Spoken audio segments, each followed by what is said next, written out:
Hello everyone and welcome back to another video from Finance and Crypto Guide. In this video, I'm going to show you how to log into your account on Cezanne HR. So let's get started right away. First of all, open up your web browser and then in the address bar type in cezannehr.com and press enter. You will now be taken into the official website for Cezanne HR. In order to log into your account, click on the login button at the top right corner and you will be redirected into the login portal.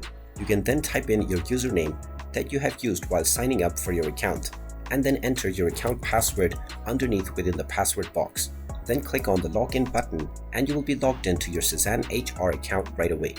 In case you have forgotten your password, you can click on the Forgot Your Password option and you will be allowed to reset your credentials. And there you have it. That is how easy it is to log into your account on Cezanne HR. If you find this video helpful, make sure you hit that like button and subscribe to our channel if you haven't done so already.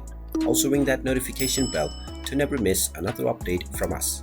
Thank you for watching and I will see you again in the next video.